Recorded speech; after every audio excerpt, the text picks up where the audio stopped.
دور سبز درختوں کی قطار سے گھری تھی۔ ہم بہت ترقی یافتہ نہیں ہیں، بہت پڑھے لکھے بھی نہیں ہیں، دھوکہ دہی، رشوت زنی، قتل و غارت اور بہت سی برائیوں میں بھی ملوث ہیں۔ ہمارے ہاں ظلم کھلے عام کیا جاتا ہے اور مظلوم بھی ہم ہی ہوتے ہیں، ہم پسماندہ بھی ہیں۔ پھر وہ قدرے توقف سے بولی، کیا تم نے واقعی ابا سے پوچھا تھا کہ پاکستان میں ہر روز بم بلاسٹ ہوتے ہیں؟ میں نے موبائل کی اسکرین کو انگلیوں میں پکڑے وہ ذرا سا چونکا، پھر زیر لب مسکرا دیا۔ شاید۔ کیا نہیں ہوتے؟ ہوتے تو ہیں۔ ہماری انٹرنیشنل اسلامک یونیورسٹی کے کیفے میں بھی بلاسٹ ہوا تھا۔ اس دن ہماری ایک فیئر ویل پارٹی تھی اور ہم فرینڈز بلاسٹ سے 10 منٹ پہلے کیفے سے نکلی تھیں۔ جب ہم دوبارہ آئے تو بہت برا منظر تھا، خون، ٹوٹا کان، جلی ہوئی دیواریں۔ اس نے یاد کر کے جیسے جھرجھری لی۔ تو سیکیورٹی ادارے کیا کرتے ہیں؟ لگتا تو نہیں کہ کچھ کرتے ہیں۔ خیر، ترکی کے لوگ کیسے ہوتے ہیں؟ میں تو ایک غریب سا ریسٹورنٹ اونر ہوں، ورکنگ کلاس کا ایک مزدور صفت شخص جس کو مصروفیات کے باعث گھومنے پھرنے کا وقت بھی نہیں ملتا، اور باوجود اس کے میرے گھر سے بیوقت تقریباً 2 گھنٹے کی مسافت پر ہوگا۔ میں 3 سال بعد ادھر آیا ہوں۔ واقعی؟ اس نے حیرت سے پلکیں جھپکائیں۔ جہان نے شانے جھکا دیے۔ وقت ہی نہیں ملتا۔ میں نے بچت کے لیے ریسٹورنٹ میں ورکرز کم سے کم رکھے ہوئے ہیں، سو اس لیے کام کا بوجھ بہت بڑھ جاتا ہے۔ وہ اسی طرح اسکرین کو دباتا مسلسل کام کر رہا تھا۔ بگی سڑک کی ڈھلوان سے نیچے اتر رہی تھی۔ یہ تختہ کمزور ہے دفتن۔ جہان نے اپنے جوگر سے نیچے موجود تختہ تھپتھپایا اور پھر جھکا۔ پلیز جہان، ساری دنیا کی ٹوٹی چیزیں تمہارا ہیڈک نہیں ہیں۔ اچھا۔ اور وہ جھک رہا تھا، قدرے خفگی سے سیدھا ہوا۔ فون رکھ بھی دو۔ مادام آپ یہ مت بھولا کریں کہ میں ایک غریب ورکر کے ساتھ ہوں، جو ایک دن کا آف لے گا تو سارے آرڈر میں ہیر پھیر ہو جائے گی، سو اس بیچارے کو بہت سے کام یوں ہی آن دی موو بھگتنا پڑتے ہیں، اور وہ بھی جانتا ہے کہ ان تمام محنتوں کے باوجود اگلے 10 سال تک بھی بے وقت آ کے ان بنگلوں جیسا آدھا بنگلہ بھی نہیں بنا سکتا۔ اس کے کہنے پہ حیا نے لاشعوری طور پر سڑک کے دونوں طرف بنے بنگلوں پہ نگاہ دوڑائی اور ایک لمحے کو ٹھٹک کر رہ گئی۔ دائیں طرف جہان کے اس جانب جس بنگلے کے سامنے بگی گزر رہی تھی، وہ اتنا عالیشان اور خوبصورت تھا کہ نگاہ نہیں ہٹتی تھی۔ 4 منزلہ سفید اونچے ستونوں پہ محل۔ بگی آگے بڑھ گئی تو وہ گردن موڑ کر دیکھنے لگی۔ سفید محل کے لکڑی کے گیٹ پہ نام کی ایک تختی لگی تھی، جس پہ قدیم لاطینی ہجوں کے انداز میں لکھا تھا، اے آر پاشا۔ اس کے دل کی دھڑکن لمحے بھر کر رکی تھی۔ اس کے انداز پر جہان نے پلٹ کر اس گھر کو دیکھا تھا یعنی کہ وہ عبدالرحمن پاشا کا گھر ہے بیوقدان میں۔ اس نے بولا تھا نا کہ آپ بیوقدان میں گھومنے آ رہی ہیں۔ اب کیا تم بھی سے میری جیب کا مقابلہ ان بنگلوں کے ساتھ کرنے لگی ہو؟ وہ چونکی، پھر اس گیٹ کو دیکھا جو اب دور ہوتا جا رہا تھا۔ نہیں تو۔ وہ سر جھٹک کر آگے دیکھنے لگی۔ پھر کتنی ہی گلیوں سے وہ خاموشی سے گزرے، یہاں تک کہ ایک جگہ جہان نے ترک میں کچھ کہہ کر کوچوان سے بگی رکوا دی۔ ہم نے پورے جزیرے کا چکر لگایا، پھر ابھی سے کیوں رک گئے؟ وہ اترنے لگا تو حیا بول اٹھی، نماز؟ جہان نے سامنے مسجد کی جانب انگلی سے اشارہ کیا۔ اچھا۔ مسجد کے دروازے کی طرف بڑھ گیا تھا۔ مسجد چھوٹی مگر صاف ستھری تھی۔ جہان مردوں والے حصے میں چلا گیا تو وہ وضو کر کے عورتوں کے پریئر ہال میں آ گئی۔ ہال کے ایک کونے میں ایک لڑکی بیٹھی تھی، اس کے سامنے ایک بچی اس کے انداز میں بیٹھی دھیمی آواز میں کچھ کہہ رہی تھی۔ بچی منت بھرے شکایتی انداز میں اس لڑکی کو گھٹنے کو جھنجھوڑتی کچھ کہے جا رہی تھی، مگر وہ لڑکی جس کا نام شاید عائشہ گل تھا، نفی میں سر ہلاتی گویا مسلسل اس کی ترویج کیے جا رہی تھی۔ وہ دونوں دھیمی آواز میں باتیں کر رہی تھیں۔ حیا اسٹول کو چہرے کے گرد لپیٹتے ہوئے ان دونوں کو دیکھنے لگی۔ انہوں نے اسے نہیں دیکھا تھا۔ وہ جب نماز پڑھ کر اٹھی تو دیکھا وہ بچی ابھی تک اس لڑکی کو منا رہی تھی اور شاید اپنی کوشش میں کامیاب نہیں ہو رہی تھی۔ اس کی آواز دھیمی اور زبان انجان تھی۔ عائشہ گل پلیز کہہ اٹھتی تو حیا کو سنائی دیتا۔ ایک آخری نگاہ ان دونوں پہ ڈال کر وہ باہر آ گئی۔ مسجد کے برآمدے میں وہ تنہا نماز پڑھ رہا تھا۔ حیا ننگے پاؤں چلتی ہوئی برآمدے تک آئی اور ستون کے ساتھ ٹیک لگا کے کھڑی ہو گئی۔ نیلی جینز اور اوپر سیاہ سویٹر، جہان سکندر کا مخصوص لاپرواہ سا حلیہ۔ وہ اب سجدے سے اٹھ کر تشہد میں بیٹھ رہا تھا۔ ہر کام پھرتی سے کرنے والا جہان سکندر کی نماز بہت ٹھہری ہوئی اور پرسکون تھی۔ وہ چونکہ اس سے ذرا پیچھے کھڑی تھی تو یہاں سے اس کا صرف ہلکا رخ ہی نظر آتا تھا، گردن کی پشت اور چہرے کا ذرا سا دایاں حصہ۔ وہ گردن جھکائے تشہد پڑھ رہا تھا۔ اس نے سلام کے لیے گردن موڑی تو حیا کو بلا کر اس کا چہرہ نظر آ گیا۔ وہ زیر لب مسکراتے ہوئے اسے دیکھے گئی۔ دوسری جانب سلام پھیر کر اس نے دونوں ہاتھ دعا کے لیے اٹھائے۔ تم انتظار کر رہی تھی؟ وہ ذرا مسکرا کر کہتا اس کی طرف آیا تو حیا نے اس بات میں سر ہلایا۔ وہ دونوں ساتھ ہی باہر آئے تھے۔ جہان چوکھٹ پر جب وہ جھک کر جوکر پہن رہا تھا تو حیا نے اسے پکارا، تم مذہبی ہو؟ تھوڑا بہت۔ وہ تسمہ باندھ رہا تھا۔ لگتے نہیں ہو۔ تسمے کی گرہ لگاتی اس کی انگلیاں تھمیں۔ اس نے سر اٹھا کر قدرے نہ سمجھی سے حیا کو دیکھا۔ اس نے دیکھا ہے یہ کیسی باتیں کر رہی ہے الجھی سی۔ میں کیا کرتا تو مذہبی لگتا؟ وہ تو مجھے نہیں پتا۔ ویسے تم نے دعا میں کیا مانگا؟ میں نے زندگی مانگی۔ وہ تسمہ بند کر کے اٹھ کھڑا ہوا۔ زندگی؟ حیا نے اس کا چہرہ دیکھتے ہوئے دہرایا۔ وہ اب عادتاً سویٹر کی آستینیں موڑ رہا تھا۔ انسان وہی چیز مانگتا ہے جس کو اس کی کمی لگتی ہے، سو میں ہمیشہ زندگی مانگتا ہوں۔ اگر زندگی ہے تو سب خوبصورت ہے، نہیں ہے تو سب اندھیرا ہے۔ دونوں سڑک کے کنارے ساتھ ساتھ چلنے لگے تھے۔ خوبصورتی کیا ہوتی ہے جہان؟ بے وقت ادا کی ایک سرد ہوا اس کے بال پھر سے اڑانے لگی تھی۔ شال سر سے پھسل کر اب گردن کے پیچھے اٹک گئی تھی، اور جب اب اپنے بکھرتے بال دونوں ہاتھوں میں سمیٹتے اس نے یہ سوال پوچھا تھا تو شدید خواہش کے باوجود وہ جانتی تھی کہ وہ خوبصورتی حیا سلیمان کی آنکھیں ہیں جیسی کوئی بات نہیں کہے گا، مگر جو اس نے کہا وہ حیا سلیمان کے لیے قطعاً غیر متوقع تھا۔ علی کرامت کی ماں؟ کیا؟ اس نے ناسمجھی سے جہان کو دیکھا تھا۔ ہاں، وہ سامنے دیکھتے ہوئے قدم اٹھا رہا تھا۔ میرے لیے خوبصورتی علی کرامت کی ماں پہ ختم ہو جاتی ہے۔ علی کرامت میرا ایک اسکول فیلو تھا۔ ایک دفعہ میں اس کے گھر گیا تھا، تب میں نے اس کی ماں کو دیکھا تھا۔ وہ بہت خوبصورت خاتون تھیں۔ وہ ڈاکٹر تھیں اور اس وقت ہسپتال سے آئی تھیں۔ وہ تھکی ہوئی تھیں اور تب کچن میں کھڑی ٹیشو سے اپنا چہرہ تپتپا رہی تھیں۔ حیا، وہ چہرہ اتنا مقدس، اتنا خوبصورت تھا کہ میں بیان نہیں کر سکتا۔ اس کی بات پہ وہ چند لمحے کے لیے خاموش ہو گئی۔ وہ ترک تھیں یا پاکستانی؟ بہت دیر بعد بولی۔ وہ سیاہ فام تھیں، خالص سیاہ فام، اور حیا کے حلق تک میں کڑواہٹ گھل گئی۔ یہ وہ واحد شخص تھا جس کے سامنے وہ جھک جاتی تھی، خاموش ہو جاتی تھی، کڑوے گھونٹ پی لیتی تھی اور پھر بھی موم بن جاتی تھی۔ وہ زندگی میں پہلی دفعہ کسی بدصورت عورت کو سوچ کر حسد کا شکار ہوئی تھی، مگر چپ رہی۔ پہر ڈھلنے لگی تو وہ واپسی کی تیاری کرنے لگے۔ بے وقت ادا جزیرے کی گلیوں میں چل چل کر اب اس کے پاؤں دکھنے لگے تھے۔ ڈی جے واپسی پہ پھر سے بالکنی میں کھڑے ہونے کے قطعی راضی پر تھی، اور اس کا پورا ارادہ فیری میں گھس کر چاہے پیار سے چاہے لڑ جھگڑ کر بیٹھنے کے لیے نشست ڈھونڈنے کا تھا۔ اگر تم دونوں اسی رفتار سے چلتی رہیں تو فیری نکل جائے گی اور تمہیں واقعی تیر کر واپس جانا پڑے گا۔ وہ ان دونوں کی سست روی پہ خاصا جھنجھلا کر بولا تھا۔ جواباً وہ قدرے خفت سے ذرا تیز چلنے لگیں۔ بندرگاہ کھچا کھچ سیاحوں سے بھری ہوئی تھی۔ وہ تینوں اس رش میں بمشکل راستہ بناتے آگے بڑھ رہے تھے۔ جہان آگے تھا اور وہ دونوں پیچھے۔ اسے اب اپنے ریسٹورنٹ کی فکر ہونے لگی تھی۔ پراپرٹی کی مالکہ نے آ کر پھر سے کوئی ہنگامہ کیا تھا۔ جہان سے اس سارے معاملے پہ قدرے پریشان اور متاسف لگا تھا، گو کہ وہ تاثرات چھپانے کی مکمل کوشش کر رہا تھا۔ وہ تینوں فیری کی طرف جاتے بورڈ کی جانب بڑھ رہے تھے جب کسی نے حیا کی کونی کو ذرا سا چھوا۔ Madam, madam! وہ ٹھٹک کر رکی اور گردن موڑی۔ اس کے عقب میں ایک 12-13 برس کا ایک ترک لڑکا کھڑا تھا۔ وہ کوئی ٹھیلے والا تھا۔ اس نے گردن کے گرد اور دونوں ہاتھوں میں بہت سے ہار اور موتیوں کی لڑیاں ڈوریوں میں باندھ کر اٹھائی ہوئی تھیں، اور اب وہ لڑیوں کا ایک گچھا حیا کے چہرے کے سامنے کر کے دکھاتا۔ وہ کبھی رکتی، مگر وہ موتی اور ان کی چمک اتنی خوبصورت تھی اسے ٹھہرنا ہی پڑا۔ وہ بے اختیار وہ لڑیاں انگلیوں میں اٹھا کر الٹ پلٹ کر دیکھنے لگی۔ وہ بالوں میں پرونے والی لڑیاں تھیں اور اتنی حسین تھی کہ چند لمحوں کے لیے وہ لمبے بالوں کی دیوانی لڑکی ارد گرد کو فراموش کر بیٹھی۔ حیا، حیا! جہان دور سے اسے آوازیں دے رہا تھا۔ اس نے سر اٹھا کر دیکھا۔ جہان اور ڈی جے فیری کے تختے پہ چڑھ چکے تھے اور اب جھنجھلاہٹ بھری کوفت سے اسے بلا رہے تھے۔ ایک منٹ! اوہ! انگشت شہادت اٹھا کر ان کو رکنے کا اشارہ کرتی پلٹ کر جلدی جلدی لڑیاں دیکھنے لگی۔ آؤچ! اس نے 2 لڑیاں الگ کر کے پوچھا۔ How much? کتنی کی ہیں؟ 10 لیرہ۔ اوکے، 10 لیرہ۔ یہ تو بہت زیادہ ہیں۔ اس نے خفگی سے بچے کو دیکھا۔ پیچھے جہان اسے ناگواری بھرے انداز میں پھر سے آواز دے رہا تھا۔ تم جاؤ، جگہ تلاش کرو، میں 2 منٹ میں آ رہی ہوں۔ اس نے ان کو مطمئن کرنے کے لیے جانے کا اشارہ کیا۔ ان تک آواز شاید پہنچ گئی تھی۔ تبھی وہ دونوں سر ہلا کر مڑے اور فیری کے اندرونی راستے کی جانب بڑھ گئے تھے۔ فیری نکلنے میں ابھی 3 منٹ تھے اور وہ 3 منٹوں کو ضائع نہیں کرنا چاہتی تھی۔ 7 لیرہ! اس نے حتمی انداز میں لڑکے کو کہا اور پیسے نکالنے کے لیے سنہری کلچ کھولا۔ اس سے قبل کہ وہ نوٹ نکالتی لڑکے نے ایک دم پرس جھپٹا اور بھاگ کھڑا ہوا۔ لمحے بھر کو اسے سمجھ نہیں آئی کہ ہوا کیا ہے، اور جب سمجھ آیا تو وہ رکو رکو میرا پرس! وہ چلاتی ہوئی اس کے پیچھے لپکی۔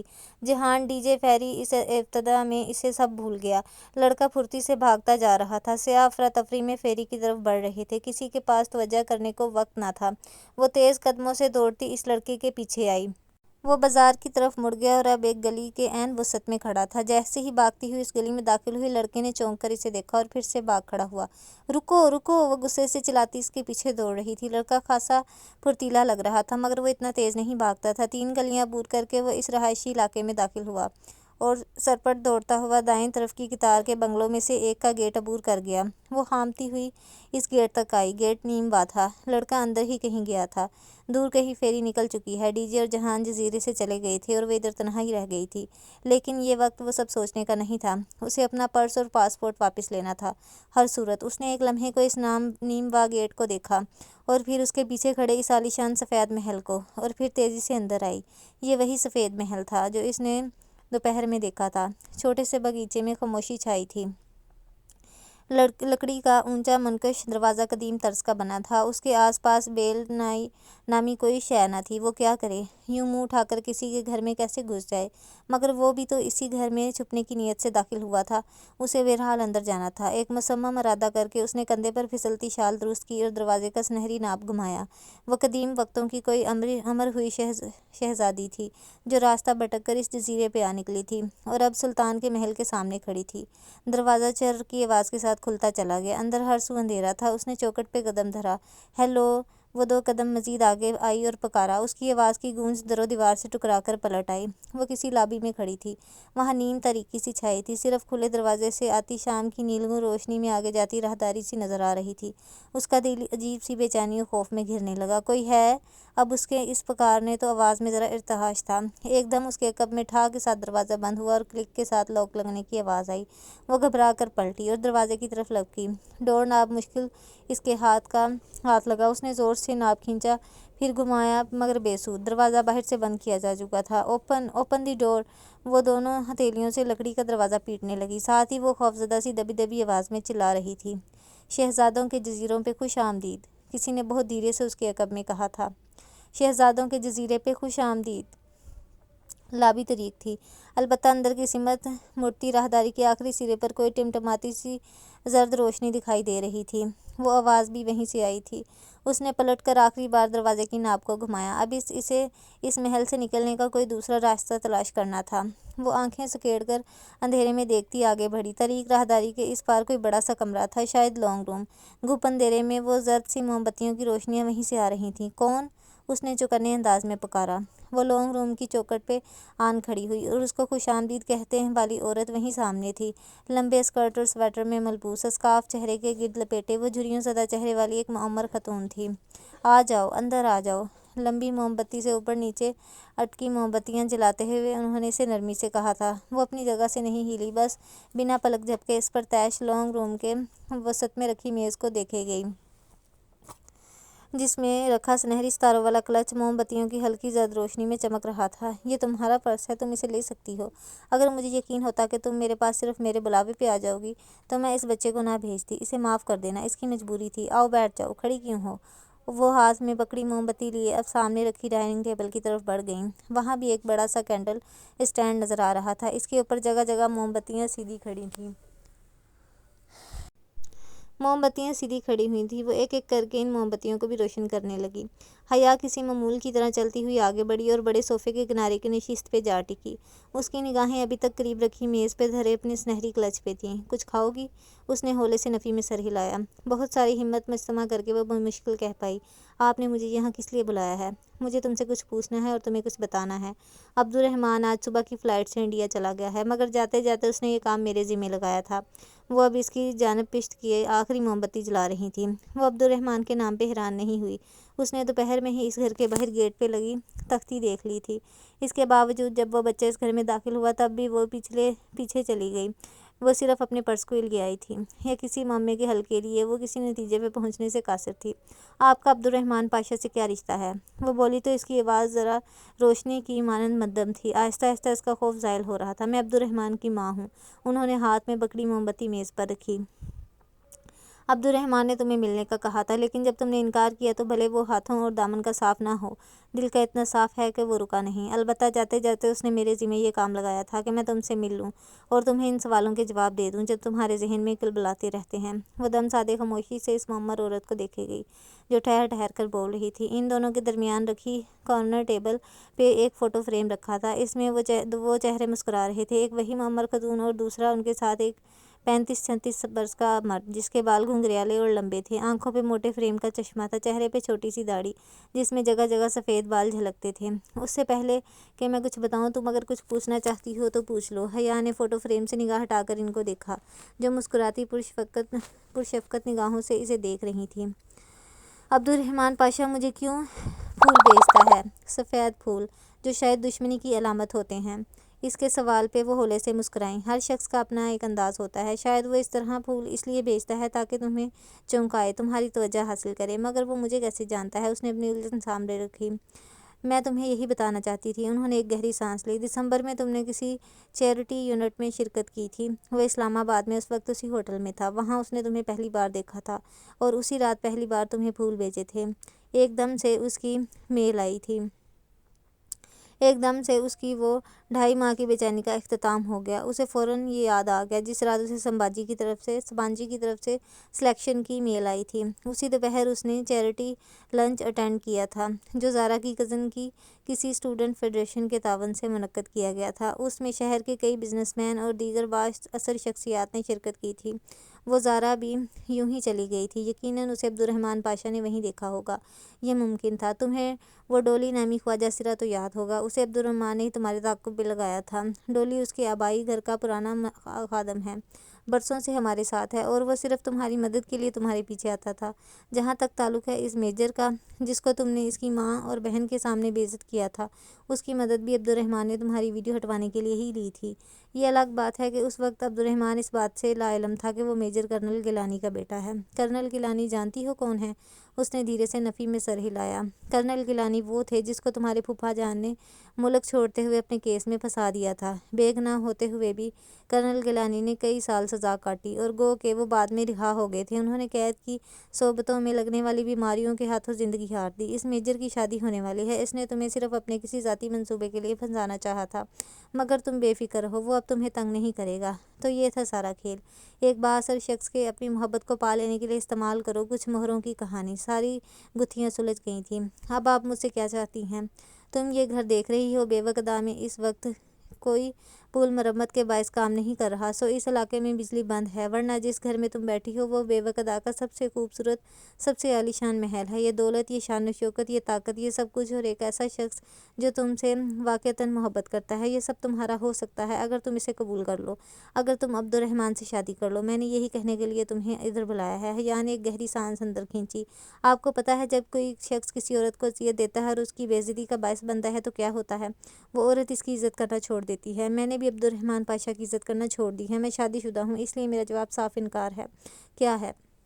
اس ایک معمولی سے ریسٹورنٹ اونر کے پاس جو عبد الرحمن کے پاس نہیں ہے۔ وہ ذرا حیران ہوئی تھی۔ اس کے پاس حیا سلیمان ہے اور عبد الرحمن پاشا کے پاس حیا سلیمان نہیں ہے۔ وہ بہت استحضاء سے چبا چبا کر بولی تھی۔ وہ خاتون لاجواب سی خاموش ہو گئیں۔ اور اگر وہ نہ رہے تب بھی تمہارا جواب انکار ہی ہوگا۔ وہ ایک دم اندر تک کام گئی۔ یہ دھمکی ہے نہیں، محض ایک سوال ہے۔ میرا جواب پھر بھی انکار ہوگا۔ ٹھیک ہے، پھر تم بے فکر ہو جاؤ۔ عبد الرحمن زبردستی کا قائل نہیں ہے، نہ وہ عشق میں جوگ لینے والا شخص ہے۔ وہ آج کے بعد نہ تمہیں فون کرے گا، نہ تمہارا پیچھا کروائے گا، نہ ہی تمہارے راستے میں آئے گا۔ ویسے بھی وہ 2.5 ماہ سے قبل انڈیا سے واپس نہیں آ پائے گا اور اس کے آنے تک تم جا چکی ہوگی۔ اس نے مجھ سے ایسا کرنے کے لیے کہا تھا، تو میں نے اس کا پیغام تم تک پہنچا دیا بطور امانت۔ تو اب دیکھتے ہیں عبد الرحمن پاشا کون سا بندہ ہے۔ بڑا اسے پریزنٹ کیا گیا ہے اس میں کہ تو گائز ابھی تو وہ انڈیا گیا ہوا ہے اور ان اماں جی کے ذمے کام لگا کے گیا ہے۔